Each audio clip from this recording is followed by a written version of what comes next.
Good morning, students of class 9. You are welcome back to the e-classes now. Let's continue our lesson in democratic politics. We are doing why democracy, what is democracy and why democracy. Here is a subtitle 2.3, why democracy. Now here, argument against democracy. Many people argue that democratic government is the worst form of government, or it's not a bad, it's a bad form of government. Why? What they want to say. Now here is a version. There are altogether 6 points I have mentioned over here. Why some people consider that democratic government is not a good government. Number 1, in a democracy, leaders keep changing every after 5 years, and this leads to instability. Means the work cannot be completed within 5 years and it will remain pending. So that's why it leads to instability. Number 2, democracy is all about political competition. It's all about political competition and power play. They only think about their power and position. They hardly think about the people. There is no scope for morality. So since they think about their only power and position, there is very little scope for morality. Now here number 3, so many people have to be consulted.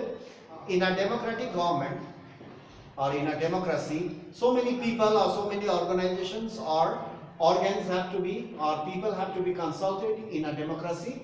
That leads to delays in decision making. So it will definitely take delays in the decision making. Whereas in a monarchy or in a dictatorship or in a army rule, this doesn't happen.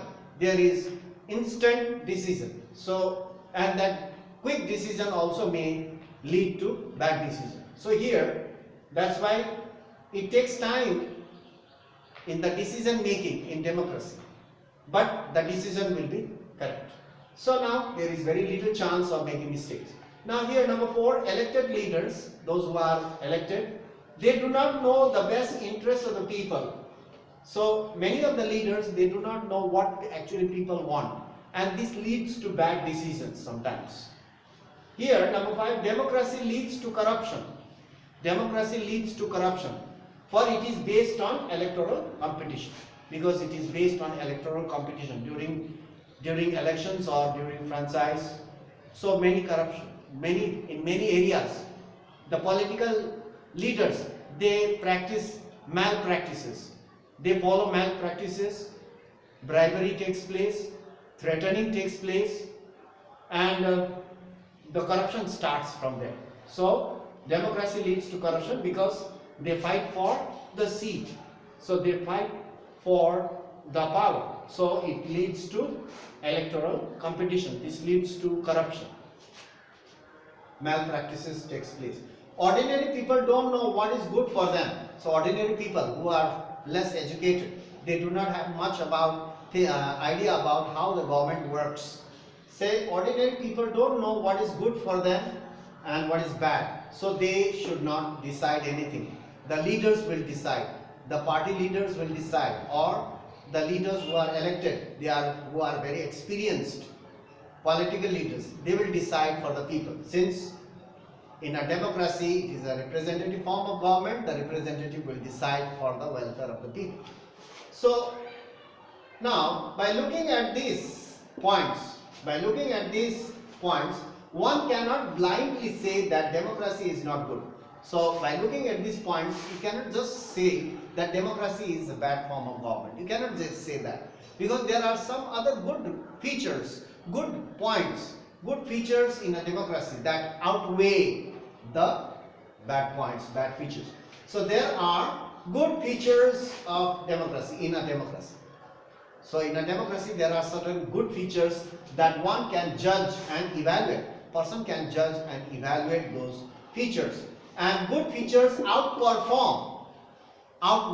or outperform than bad features. So in this way, good features outweigh and outperform than certain bad features, which makes this outperform of good features. This makes democracy the best form of government. This makes it a best form of government, and people preferred, and is preferred by the people around the world. That's why people around the world, they prefer democratic government. So they prefer democracy because the good features outperform or outweigh the bad features of a democracy. So that's all for today. Argument against democracy. Now in our next class, we'll talk about argument for democracy, in support of democracy. Why democracy is the best form of government. So we'll support in our next class. We'll talk about various points why democracy is the best form of government. That's all for today. Thank you very much for watching, and we'll meet in the next class and talk about argument in support for democracy. So that's all for today. Thank you very much for your attention and your presence. So that's all for today.